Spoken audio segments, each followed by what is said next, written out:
কেন কেন কেন সবসময় আমরাই কেন কাজ করব? তোদের মধ্যে কেউ কি কাজ করতে পারে না নাকি? নাকি তোদের হাত পা নেই? হাত পা নেই মানে? হাত পা থাকলেই কি কাজ করতে হবে নাকি? তুমি একা কোথায় কাজ করো শুনি? আমরাও তো কাজ করি। তাছাড়া আমিই বেশি কাজ করি। লক্ষ্মী আর পূজা তো কোনো কাজই করে না। আবার আমাদের কথা বলছিস? বললাম তো আমরা এই পরিবারের কোনো কাজ করতে পারবো না। তবুও বারবার আমাদেরকে নিয়ে কেন টানাটানি হচ্ছে? তোরা কাজ করতে পারবি না কেন? সব কাজ আমরাই বা কেন করব? তোরা বসে বসে খাবি নাকি? হ্যাঁ, তোদেরকে সেই জন্য এই বাড়ির বউ করে আনা হয়েছে? আমরাই বা কাজ করব কেন?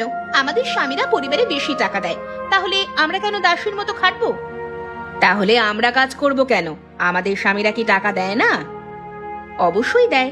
সেই হিসেব করতে গেলে বড় বৌদির কোনো আয়ের উৎস নেই, তাই বাড়ির সমস্ত কাজকর্ম বড় বৌদিরই করা উচিত, আমাদের কারোরই করা উচিত নয়। তাহলে তাদেরকেই টানো, আমাদেরকে টানার দরকার নেই। আমাদের টানলেও আমরা কাজ করতে আসবো না। ওরে তোরা থাম, তোদের কাউকে কাজ করতে হবে না। আমি একাই বাড়ির সমস্ত কাজ করতে পারবো। যদি পারিস তাহলে মাঝে মধ্যে আমাকে একটু সাহায্য করিস, তাহলেই হবে। সকাল সকাল তোমাদের এত চিৎকার চেঁচামেচি কেন? তোমাদের জ্বালায় কি এই বাড়িতে থাকতে পারবো না নাকি? থাক না মা, ওরা চেঁচামেচি করলে করুক। এখন তো সবকিছু ঠিকঠাক হয়ে গেছে, এখন আর কোনো সমস্যা নেই। সমস্যা অবশ্যই আছে। আপনি সবাইকে বলে দিন মা, এই বাড়ির সমস্ত কাজ বড় বৌদি করবে। আমরা কেউ কাজ করতে পারবো না। আর যদি আমাদেরকে কাজ করতেই হয় তাহলে মেজ বৌদি আর সেজ বৌদি করবে। আবার আমাদের কথা বলছিস? বললাম তো বড় বৌদি সমস্ত কাজ করবে। আমাদের স্বামীরাও তো টাকা দেয়, অল্প দিক বেশি দিক দেয় তো। তোরা আবার ঝগড়াঝাটি শুরু করলি? আমি তো বললাম আমি এবার সমস্ত কাজকর্ম করব, কাউকে কোনো কাজ করতে হবে না। মা, এখানে আর বিচার করার কিছু নেই। এই বাড়িতে আমি এখনো বেঁচে আছি, আমার কথার ওপরে তোমরা কথা বলো কিভাবে? হ্যাঁ, এই বাড়িতে আমি যা সিদ্ধান্ত নেব সেটাই শেষ সিদ্ধান্ত। দেখুন মা, আপনাকে আমরা সম্মান করি, তাই বলে এই নয় যে আপনি যা বলবেন তাই আমাদের মেনে নিতে হবে। আপনি বাড়িতে আছেন, আমাদের পয়সায় খাচ্ছেন, এটাই অনেক কিছু, তাই আপনি চুপ থাকুন। কি এত বড় কথা? আমার ছেলেদের কাছে এই কথা বললে তোমার কি হবে তুমি একবার ভেবে দেখেছো? বাড়ির বউ বউয়ের মতো থাকো, শাশুড়ি হতে যেও না। পূজা কিন্তু একদম ফেলে দেওয়ার মতো কথা বলেনি মা। আমরাও পূজার সঙ্গে একমত। আমরা কেউ এই বাড়ির কাজ করতে পারবো না। আমরা এই বাড়ির দাসী নই, আমরা এই বাড়িতে টাকা দিয়ে থাকি। বড় বৌদি কোনো টাকা দিতে পারে না, তাই বড় বৌদির সমস্ত কাজ করবে। এদেরকে নিয়ে আমি যে কি করি আমি নিজেই বুঝতে পারছি না। ভালোই লাগে না এই বাড়িতে থাকতে, আর মনে হয় অন্য কোথাও চলে যাই। আপনি এত ব্যস্ত হচ্ছেন কেন মা? আপনাকে এত উত্তেজিত হতে হবে না। আমি যখন বলছি সব সামলে নিতে পারবো, তাহলে আমি পারবো। ওদেরকে ছেড়ে দিন। ঠিক আছে, কি আর করার। কি হলো কি? সে কখন থেকে দেখলাম মুখটা গম্ভীর করে রেখেছো, তো হয়েছে নাকি? হ্যাঁ, আবারও কি আজকে বাড়িতে কোনো ঝামেলা হয়েছে নাকি? ঝামেলা আবার হবে না? ঝামেলা কবে হয়নি বলো তো? প্রত্যেক দিন সকাল থেকে সন্ধ্যা পর্যন্ত এই বাড়িতে ঝামেলা লেগেই থাকে। আচ্ছা, সেটা না হয় বুঝলাম, কিন্তু কি নিয়ে ঝামেলা হয়েছে আবার আজকে? এই তো বাড়ির কাজ নিয়ে। তুমিই বলো, আমি একা এই বাড়ির কাজ করব কেন? লক্ষ্মী আর পূজা বলছে তাদের স্বামীরা এই বাড়িতে নাকি বেশি টাকা দেয়, আমরা কম দিই বলে আমাদেরকে এই বাড়ির কাজ করতে হবে। যতদূর জানি লক্ষ্মী এবং পূজা এগুলো তোমাদের থেকেই শিখেছে। সবসময় বড় বৌদিকে ছোট করবার চেষ্টা করো তোমরা, তাহলে তো লক্ষ্মী পূজা তোমাদেরকেও ছোট করবে, তাই না? এখন সমস্ত দোষ আমার হয়ে গেল, তাই তো? তুমিও আমার বিচার করবে, তোমার মাও আমার বিচার করবে, এটা কিভাবে সম্ভব? আরে রেগে যাচ্ছ কেন? আমি তো সেভাবে বলিনি। আরে আমি বললাম এ বাড়িতে যা আগে থেকে হয়ে আসছে সেটাই এখন হচ্ছে, তা শেষমেশ কি সিদ্ধান্ত নেওয়া হলো? কি সিদ্ধান্ত দেওয়া হবে আবার? ওই যা সব সময় হয়, বড় বৌদি এই বাড়ির সমস্ত কাজ করবে, কারণ বড় বৌদি টাকা দেওয়ার মতো কেউ নেই, তাই এই বাড়িতে কাজের লোকের মতোই খাটাতে হবে। আচ্ছা, তোমাদের মাথায় কি কোনো বিবেক বুদ্ধি নেই অথবা মন মানসিকতা নেই? একটা মেয়ে সারা দিন এ বাড়ির সমস্ত কাজ কিভাবে করতে পারে? আমাদের বাড়িতে সদস্য সংখ্যা কত তার কোনো হিসেব আছে? দেখো, ওসব জেনে আমাদের দরকার নেই। যদি আমি কিছু বলতে চাই তাহলে আমাকেও এই বাড়ির কাজ করতে হবে, সেসব আমি পারবো না। আমাকে অযথা অনুরোধ করে কোনো লাভ নেই। বড় বৌদি, ও বড় বৌদি। তোমার এখনো সকালে নাস্তা বানানো হয়নি তাই না? সকালে নাস্তা খাবো কখন তাহলে? রাতে? এই তো হয়ে গেছে প্রায়, তোরা বস, আমি এখনই খাবার দিয়ে দিচ্ছি। কি আর বলবো বৌদি, বড় বৌদি আরামায়েশে থাকতে থাকতে কাজ করা প্রায় ভুলেই গেছে, দেখতে পাচ্ছ না? এই কারণেই তো খাবার বানাতে এতটা দেরি হয়ে গেল। আরামায়েশ? আমি আবার কবে আরামায়েশ করি? সারা বছর ধরে আমি তো এই বাড়ির সমস্ত কাজবাজ করে আসছি। দেখলে দেখলে, কথা মাটিতে পড়ার সুযোগ দেয় না। বলি, তুমি কাজ করবে না তো আমরা কাজ করব?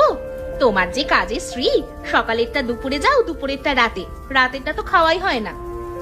তোরাও তো আমার হাতে হাতে একটু কাজ করে দিতে পারিস, তাহলে সকালের খাবারটা তাড়াতাড়ি হয়ে যায়। আবার আমাদের কাজ করার কথা বলছো? বলে সকালে কি এমন কাজ থাকে? তা তো একা হাতেই সমস্ত কিছু করা যায়। যদি সবার খাবার এক হতো তাহলে না হয় একা হাতে সমস্ত কিছু সামলানো যেত, কিন্তু তোরা এক একজন এক এক পদের খাবার খাস, আমাকে তো সবকিছুই তৈরি করতে হয়, তাই না? ও বাবা, তুমি আবার কি বলছো? তোমার কারণে আমরা আমাদের খাবারের নিয়ম বদলে ফেলবো নাকি? সেটা হবে না বাপু, এই বাড়িতে থাকতে হলে আমাদের কথা মতোই চলতে হবে। সেইটাই তো করছি, তবুও আমাকে তোরা ছাড়ছিস না। আমাকে একটু সাহায্য করলেও পারিস, অথবা একটু কম কথা শোনালেও পারিস। সারাটা দিনই তো খেটে মরি আমি। এত কিছু বলা বা শোনার সময় আমাদের নেই, আমাদের প্রচন্ড ক্ষুধা পেয়েছে, আমাদের অন্য আরো কাজ আছে, তাড়াতাড়ি আমাদের খাবার দাও। ঠিক আছে, তোরা যা, আমি এক্ষুনি খাবার নিয়ে আসছি। বৌমা, ও বৌমা, দাও, কোনো কাজ করা বাকি আছে নাকি? আমি তোমাকে একটু হাতে হাতে সাহায্য করে দেই। আপনি আবার এসেছেন কেন এখানে? আমি একাই তো সমস্ত কাজ করতে পারি, আপনি এই বয়সে এই শরীর নিয়ে কাজ করতে এসেছেন। তাতে কি হয়েছে? সেই কত কাল আগে একা হাতে সমস্ত সংসার সামলিয়েছি, আর এখন একটু সাহায্য করতে পারবো না? তোমাকে তো অন্য কেউ সাহায্য করে না। আমি একাই পারবো মা, আপনাকে সাহায্য করতে হবে না, আপনি বরং আমার পাশে বসে থাকুন। এই যে বাড়ির বউ, এরা তোমার ওপরে সারা দিন অত্যাচার করে, বকাঝকা করে, বাড়ির সমস্ত কাজ তোমাকে দিয়ে করায়। তোমার কি একটুও খারাপ লাগে না? খারাপ লেগে আর কি হবে মা, আমার তো কোথাও যাওয়ার জায়গা নেই, এই জায়গাটাই বাকি আছে। এখানে যদি কাজ না করি তাহলে তো থাকতে পারবো না, এরপর আমাকে যে পথে পথে ঘুরতে হবে। এভাবে বলছো কেন তুমি মা? তুমি এই বাড়ির বড় বউ, তোমারও তো এই বাড়িতে অধিকার আছে, তাই না? যার স্বামী নেই তার অধিকার থাকতে নেই মা। আপনি তো এই বাড়ির শাশুড়ি, এই কারণে আপনি যতটুকু সম্মান পান, আমি তো এই বাড়ির শাশুড়ি নই, তাই দুবেলা দুমুঠো খাবার পাই, এটাই অনেক কিছু। তোমার জন্য আমার বড্ড দুঃখই লাগে, কিন্তু বাকি চার বউয়ের সাথে আমি ঠিক পেরে উঠি না, তুমি তো দেখতেই পাও। তা তো দেখি মা, ওদেরকে ওদের মতোই থাকতে দিন, আমি এই বেশ আছি। এই তো, আমার তো গল্প করার মতো কেউ নেই, সারাদিন কাজবাজ করে বেশ ভালোভাবেই দিন চলে যায়। তোমার মতো একটা বউ ঘরে পেয়ে আমি সত্যি নিজেকে ভাগ্যবতী মনে করছি। আফসোস, তোমার মতো বাকি চারটে বউ যদি হতো, একটাও তোমার মতো হলো না, সবগুলোই বদ, লোভী আর অহংকারী। দাদা, বাড়ির অবস্থা দিন দিন খারাপ হয়ে চলেছে, কি যে করব কিছুই তো বুঝতে পারছি না, এদের কিভাবে থামাবো? আমি আর কি করব বল, রাত হলে বাড়িতে যেতে পারি না, অভিযোগের শেষ নেই, কেউ এটা করবে কেউ এটা করলো, ভালো লাগে না। 5 বউয়ের জন্য আমাদের বাড়ির নাম খারাপ হচ্ছে, আশেপাশের লোকজন কি বলে বলো তো? যেখানে 2 বউ মিলেমিশে থাকতে পারে না, সেখানে 5 বউ মিলেমিশে থাকবে কিভাবে? আরে এটাও তো ভাবনার বিষয়। আমি বলি কি দাদা, আমাদেরকে কিছু একটা করতে হবে, ওই বড্ড অহংকার নিজেদের টাকা পয়সা নিয়ে। আমরা বাড়িতে গিয়ে বলবো আমাদের কাজ চলে গেছে। সেটা না হয় আমরা আমাদের বউকে বললাম, কিন্তু বাকি 2 বউ ওদের কি করব? শহরে চিঠি পাঠিয়ে দেব, বাড়ির অবস্থা ভালো নয়, বাড়িতে যেন টাকা পয়সা না পাঠায়, তাহলেই 5 বউ একসাথে মিলেমিশে কিছু করবার চেষ্টা করবে, সবার অহংকার ঢিসুম করে ভেঙে যাবে। তোর বুদ্ধিটা খারাপ নয়, এই বুদ্ধিটা কাজে লাগাতে হবে। এই বুদ্ধি যদি আমরা কাজে লাগাতে পারি তাহলে বাড়িতে শান্তি ফিরে আসবে, না হলে নয়। তবে আমাদের বাড়ির বউদের যে অবস্থা, তাতে তারা আসলেই এটা বিশ্বাস করে কিনা অথবা ঠিক হয় কিনা, আমার তো সেটা নিয়ে সন্দেহ হচ্ছে। আরে করবে করবে, অভাব অনটনের যখন ধাক্কা শুরু করবে না, তখনই দেখবি সমস্ত অহংকার ভেঙে গেছে, আবার সবাই একত্রে মিলেমিশে কাজ করবার চেষ্টা করবে। কখনোই না। বড় বৌদি হলো এ বাড়ির বড়, সে সেই প্রথম থেকেই কাজ করে আসছে। বাকি 4 বউয়ের চাইতে বড় বৌদি কাজ করে বেশি। বড় বৌদি এটা নিয়ে টু শব্দ পর্যন্ত করতে পারবে না। ওরে সেটা পরে দেখা যাবে, আগে যে সিদ্ধান্ত আমরা নিয়েছি সেটা আগে করি। চল, পরের টান হয় পরে দেখা যাবে, ঠিক আছে? শোনো সবাই, এখানে সবাইকে ডাকা হয়েছে কিছু কথা বলবার জন্য।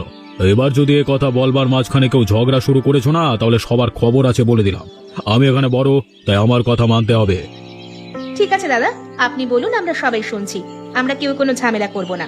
তবে কি হয়েছে বলুন তো? আপনাদেরকে দেখে কেমন যেন একটা মনে হচ্ছে। যা হয়েছে সেটা তো এখন শুনতেই পাবে, তাই না? আসলে হয়েছে কি, আমাদের দুজনের কাজ চলে গেছে, তো আমাদেরকে আর কাজে নেওয়া হবে না। এখন থেকে আমরা 2 ভাইয়ের কেউ এই পরিবারের কোনো পয়সা দিতে পারবো না। আপনি এসব কি বলছেন দাদা? ওগো, তুমি কিছু বলছো না কেন? দাদা যা বলছে তা কি সব সত্যি? দাদা যখন বলছে তখন সত্যিই বলছে। মানে এখানে আমি আর কি বলবো? এখন থেকে আমরা দুজনের কেউ আর এই পরিবারে পয়সা দিতে পারবো না। তাতে আমাদের কি? আমাদের স্বামীরা তো ঠিকই টাকা দেবে। ভুল বললে তুমি। শহর থেকে চিঠি এসেছিল, ওরা দুজনে ওখানে সমস্যায় আছে, তাই কয়েক মাস ওরাও টাকা দিতে পারবে না বলল।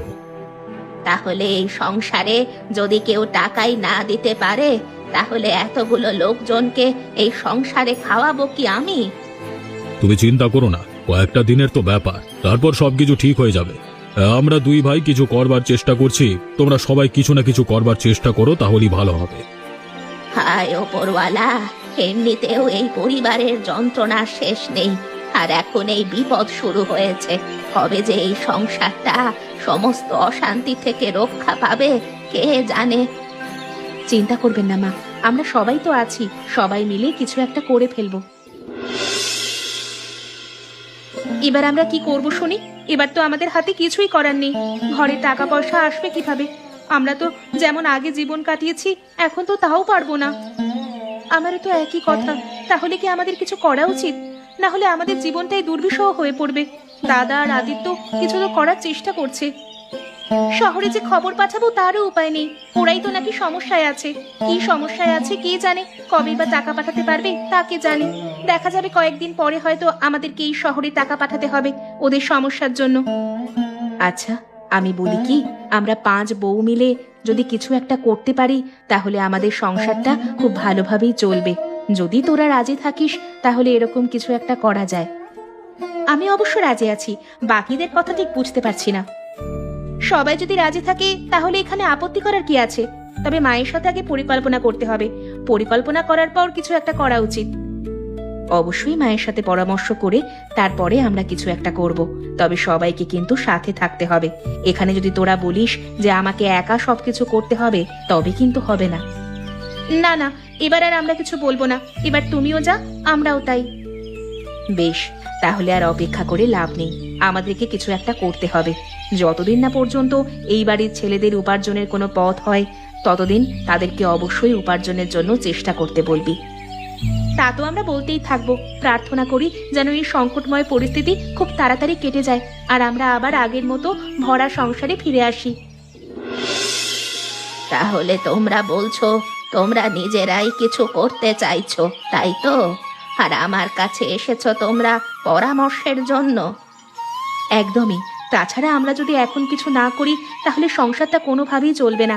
আপনার ছেলেরাও তো তাদের মতো চেষ্টা করছে। পরামর্শ আমি অবশ্যই দিতে পারি, তবে দেখা যাবে পরামর্শ অনুযায়ী তোমরা কাজ করতে শুরু করে দিয়েছো, আর সেই সমস্ত কাজ ওরা তোমাকে দিয়ে করাচ্ছে। তাহলে এর মধ্যে তোমাকে না থাকাই ভালো। না মা, এবার আর তেমন কিছুই হবে না। এবার বৌদিও যা, আমরাও একই রকম। তোমাদের কি বিশ্বাস করব আমি? আরো প্রতিটা দিন তোমরা বড় বউয়ের ওপরে যা নয় তাই অত্যাচার করে বেড়াও। এবারেও করবে না সেটা তো আর বলা যায় না, তাই না? মা, এবার আপনাকে আমরা সবাই মিলে কথা দিচ্ছি, বড় বৌদির ওপরে আমরা কোনো অত্যাচার করব না। সবাই মিলেমিশে কাজ করব। যদি তেমনটা না হয়, তাহলে খুব অভাব অনটনের মধ্যে দিন কাটাতে হবে। আমরা অবশ্য সেগুলো পারবো না। আপনি দয়া করে কোনো একটা পরামর্শ দিন। আপনার পরামর্শ ছাড়া তো আমরা কোনো কাজ করতে পারি না। আমার কাছে একটা পরামর্শ আছে। আমাদের উঠোনের সামনে যে জায়গাটুকু আছে, সেই জায়গাটুকু তো পড়েই আছে। তোমরা সেখানে সবজি চাষ করতে পারো। সবজি চাষ করলে ভালো টাকা উপার্জন হবে। এটা একটা ভালো পরামর্শ, কারণ সবজি চাষ করতে গেলে আমাদের বউদেরকে বাইরে যেতে হবে না, ঘরে বসেই কাজ করতে পারবো। অল্প পরিশ্রমে ভালো টাকা উপার্জন হবে। যেহেতু তোমরা সবাই এভাবেই বলছো, তো আমাদের না করার কোনো প্রশ্নই ওঠে না।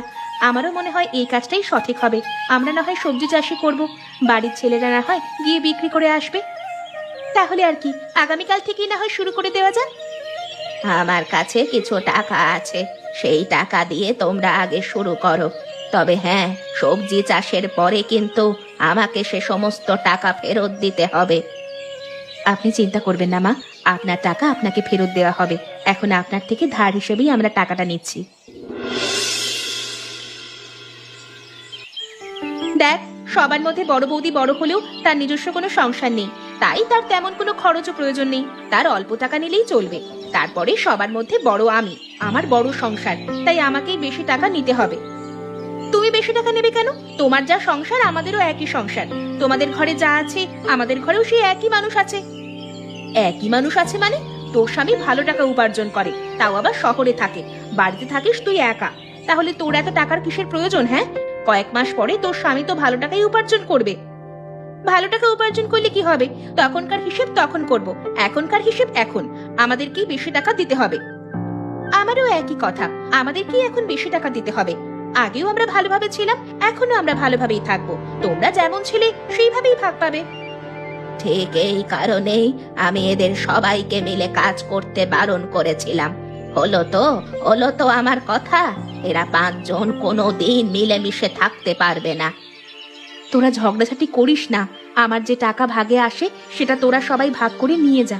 আমার টাকা পয়সার প্রয়োজন নেই, সংসারটা ভালোভাবে চললেই হবে। তুমি আবার এসব কি বলছো? ওদের হাতে টাকা গেলে ওরা সংসারের জন্য 2 পয়সা টাকা দেবে, এটা তুমি বুঝতে পারো না? তবুও তুমি ওদেরকে টাকা দিচ্ছ কিভাবে? থাক না মা, ওদের যা খুশি তাই করুক। শোন পূজা, আমি তোকে একটা কথা বলি। তুই আর আমি হলাম একই, তাই আমাদেরকে সবসময় একসাথেই মিলেমিশে থাকতে হবে। ওদের সাথে যদি আমরা গিয়ে মিলিত হই তাহলে কিন্তু হবে না। দিদি, আমি সবসময় তোমার সাথেই আছি। কখনো দেখেছো ওদের সাথে গিয়ে মিলতে? যা করি যা বলি তোমার সাথে থেকেই বলি এবং করি। তাহলে তুই শোন, এই সবজি বিক্রির টাকা থেকে তুই আর আমি বেশি টাকা নেব। বড় বৌদিকে কোনোভাবেই ভাগ দেওয়া যাবে না। সেটা না হয় বুঝলাম, কিন্তু মেজ বৌদি আর সেজ বৌদিকে কি কোনো টাকা দেওয়া হবে না নাকি? ওরা তো কোনোভাবেই মানবে না। বড় বৌদি খুব সহজেই মেনে যাবে। ওদেরকে টাকা দেব, তবে অল্প দেব। ওদের স্বামীরা কম উপার্জন করে, ওদের সংসারেও কম লাগে। আমরা তো ওরকম কম টাকায় সংসার চালাতে পারি না, তাই আমাদের বেশি লাগবে। কিন্তু ওরা আমাদের কথা মানবেই না। ওদেরকে কোনোভাবে কি মানানো যায় না? তুমি এটা কিভাবে করবে শুনি? সেটাই তো কথা, কোনোভাবে কোনো একটা উপায় বের করতেই হবে। উপায় না বের করলে এই টাকাগুলো আত্মসাৎ করা যাবে না। আর একটা বার ওরা যদি সমান টাকা পায়, আর কখনোই আমরা বেশি টাকা পাবো না। আমি বলি কি, মায়ের সঙ্গে একবার কথা বলি। মাকে যদি বুঝিয়ে বলতে পারি, তাহলে মা হয়তো ওদেরকে আদেশ দেবে আমাদেরকে বেশি টাকা দেওয়ার জন্য। না না, মা এসব কিছুই করতে পারবে না। মা এটা বলতেও পারবে না, আর মেনেও নেবে না। তাহলে কি করব? টাকার আশাই তো দেখছি ছেড়ে দিতে হবে। কখনোই না। প্রয়োজনে আমরা ঝগড়াঝাটি করব। দুজনে মিলে ঝগড়াঝাটি করলে অবশ্যই শেষে আমরা জয়ী হব। তারপর বেশি টাকা আমাদের হাতেই চলে আসবে। তাহলে আগামীকালকে শুরু করব ঝগড়াঝাটি। তুমি চিন্তাই করবে না, আমি তোমার সাথেই আছি। তুমি যা বলবে তাতেই আমি রাজি। শোনো মা, একটা খবর দিতে এসেছি। বাজারে সবজির দাম হুট করেই কমে গেছে। এখন আর আগের মতো সবজির দাম নেই। হ্যাঁ মা, যে দাম রয়েছে তাতে সবজি বিক্রি করবার থেকে ফেলে দেওয়া অনেক ভালো। এখন তো দেখছি সমস্ত সবজি নষ্ট হয়ে যাবে আমাদের। কি বলছো কি তোমরা? তাহলে তো এত কষ্ট আমাদের বিফলে চলে যাবে। আমাদের সংসারের কি হবে? আমার কাছে অবশ্য একটা উপায় আছে, কিন্তু তাতে আমরা শর্ত দেব। শর্তে যদি সবাই রাজি থাকে তাহলে আমরা একটা উপায় বের করতে পারি। ধুর, কি সব শর্তের কথা বলছো? শর্ত ছাড়াই বলো, আগে শুনে দেখি। কোনোভাবেই নয়, আগে শর্ত মানতে হবে, তারপর আমরা উপায় বলবো। তারপরে আপনারা না হয় ভেবে দেখবেন আমাদের শর্তে রাজি কিনা। ঠিক আছে বলো, আমরা সবাই রাজি আছি। আমরা এ সমস্ত সবজি শহরে নিয়ে গিয়ে বিক্রি করব। শহরে নিয়ে বিক্রি করলে ভালো টাকা উপার্জন হবে। তবে আমরা যাকে যে ভাগ দেব তাকে সেই ভাগ মানতে হবে। সবাই ভেবে দেখো একবার আমাদের এই শর্তে রাজি হও কিনা। তবে আমরা কথা দিচ্ছি কারোর সাথে কোনো অন্যায় করব না। যদি রাজি না হও তাহলে অতটুকু টাকাও তোমরা পাবে না। ঠিক আছে, যদি এই শর্তে অন্তত কিছু টাকা পাই তাহলে আমরা মেনে নিতে রাজি আছি। ভেবে বলো সবাই, পরে কিন্তু কারোর কোনো ঝগড়াঝাঁটি কোনো কথা আমরা শুনবো না। যদি রাজি থাকো তাহলে সবজি নিয়ে আজকে বিকেলে রওনা দেব। এখানে আমার কিছুই বলার নেই, আমি সবজি বিক্রির কোনো ভাগ নিচ্ছি না, তাই আমার বলা না বলাতে কোনো কিছুই আসবে যাবে না। ভাব দেখে তো মনে হচ্ছে সবাই রাজি। তাহলে যা, তোরা দুজনে গিয়ে আজকে বিকেলেই সমস্ত কিছু বিক্রি করে আয়। এবার আবার কোন বিপদ শুরু হলো বলো দেখি। ওরা দুজনে গেল আর বিপদও শুরু হলো। গাড়ি নাকি কোনোভাবেই চলাচল করছে না, ওরা শহর থেকে ফিরতেও পারছে না। আমার তো বড্ড চিন্তা হচ্ছে, না জানি কোন অবস্থায় আছে, খাচ্ছে কোথায় আর থাকছে কোথায় সেটাই তো বুঝতে পারছি না। চিন্তা করিস না, ওরা তো খবর পাঠিয়েছে, ওরা মোটামুটি ভালোই আছে। আমাদের তো শুধু এই কয়েকটা দিন সংসারটাকে চালাতে হবে। কিভাবে চালাবে বৌদি? সংসারে 5-6 জন মানুষ, প্রতিদিন কত কত খাবার লাগে তার হিসেব আছে। কি যে করব কিছুই যে বুঝতে পারছি না। মায়ের সাথে আবার আলোচনা করতে হবে।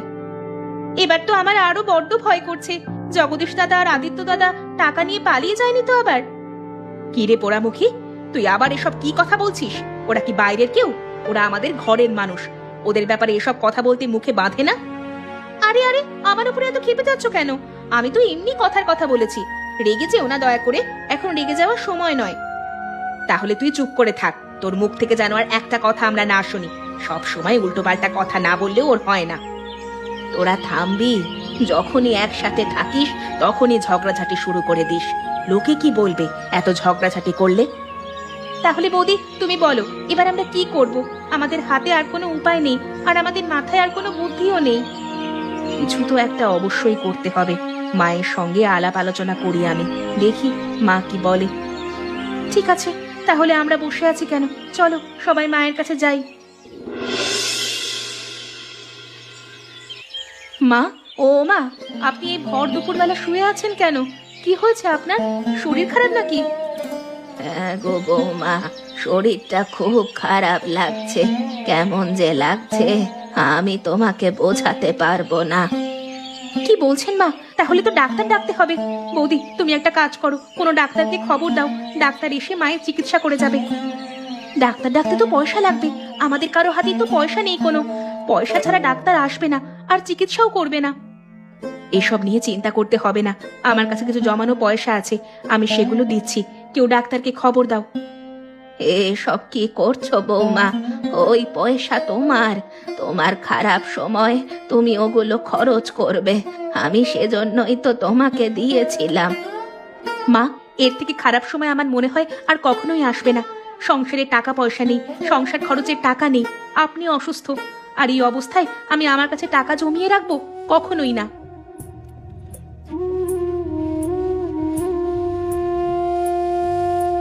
এখানে আমার জমানো অনেকগুলো টাকা আছে, আশা করছি শহর থেকে ভাইয়েরা ফেরার আগ পর্যন্ত এই টাকাতেই হয়ে যাবে। মায়ের চিকিৎসাটাও ভালোভাবে হবে। তুমি এতগুলো টাকা দিয়ে দিলে বৌদি, একটাবারও নিজের কথা ভাবলে না? নিজের কথাই তো ভাবলাম, নিজের সংসারের কথাই ভাবলাম। তোরা আমার সংসারের বাইরের নাকি? তোদেরকে খাইয়ে পরিয়ে রাখবো, এটাই তো আমার কাছে বেশি। আসলেই বৌদি তুমি অনেকটা ভালো, নিরহংকার, আর আমরা সব সময় তোমার উপরে অত্যাচার করেছি। এখন এসব কথা বলার সময় নয়, মায়ের চিকিৎসা করাতে হবে। তাহলে সবাই যাও, সবাই নিজেদের কাজে লেগে পড়ো।